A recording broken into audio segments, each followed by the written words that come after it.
I am really exhausted today, but in like a very beautiful way. Like this exhaustion that comes with the relief of finally surrendering to life, or finally surrendering to our own heart. I don't mean the emotional heart. I mean the true heart.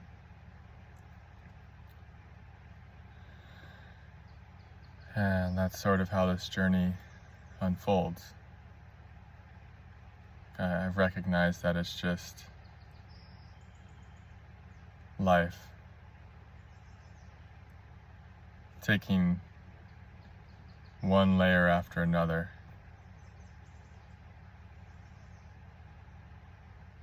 of the false self.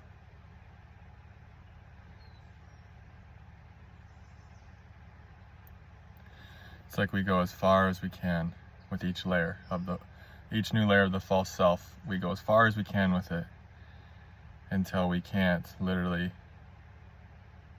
walk another inch.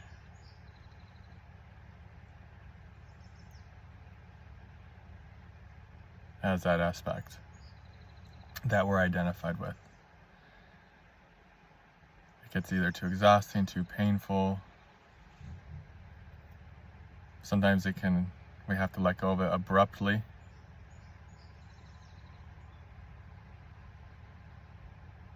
Like life will kind of just make us. And when we get to that point, it's just like another surrender. And then we realize, oh my gosh, I was so tired. So tired of like fighting life, of trying to make it work with that layer of self. That wasn't even me.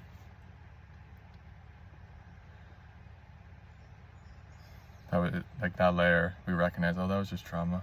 That was just conditioning. That wasn't the truth.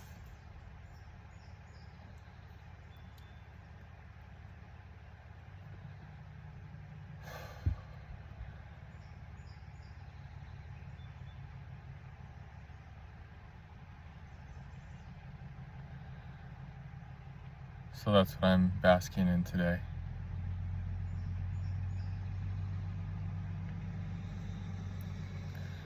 I'm next to this river. It's sort of like a river, right? This spiritual awakening. A river, when it's flowing, it just slowly erodes anything that's impeding its flow. It just slowly, over time, erodes whatever is trying to stop its flow. And then whatever erodes, it becomes the river after a certain amount of time. That which was blocking the river's flow, after a certain amount of time of the river working on it, that which was blocking the river's flow actually becomes the river. It lets go and starts flowing with the river. That's a great metaphor for spiritual awakening. That's exactly what the divine does to us. Anything within us that's in resistance to the divine just keeps working on it and working on it. And after enough time, that within us, which was in resistance to the divine, finally surrenders and just becomes the divine. That's all that's happening when you're fighting with life. It's just the divine working on you, helping you to surrender more of yourself to it.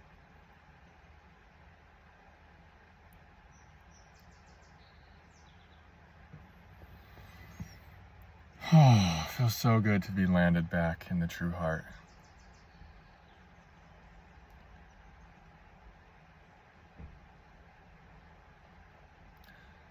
Sometimes we just kind of have to exhaust an egoic shape, an egoic stream, like, if you will, an egoic force of energy. We just have to take it to its end before we are willing to surrender it. And that can be in relationship, that can be in any type of work, it can be in any situation, it can be a belief system, it can be with really anything that the ego's grabbed a hold of and there's a lot of energy there. It's like sometimes we just have to let it run out, like run its course before we're even able to surrender back into the flow of life.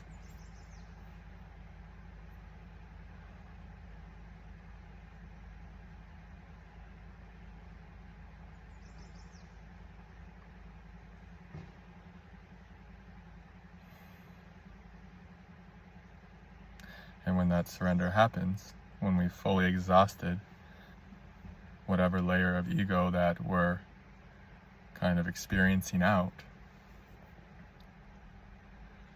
you'll feel this like very sweet and delicious relief. It's like in my meditation yesterday, I was feeling into alignment with truth is like the best rest there is.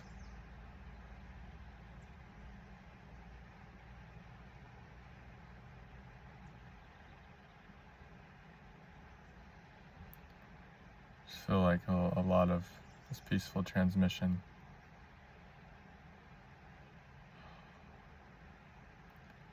Nourishing my being right now.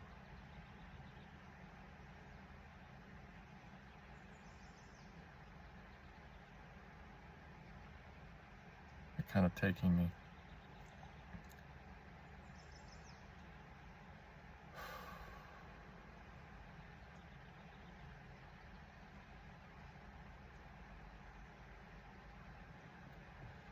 Yeah, the best rest is when the river's finally broken us down enough, the river of life, the river of the divine, and we just become one with the river.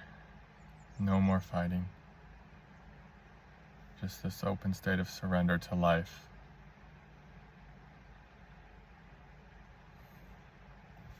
That's what I wish for all of you, and that's what's happening.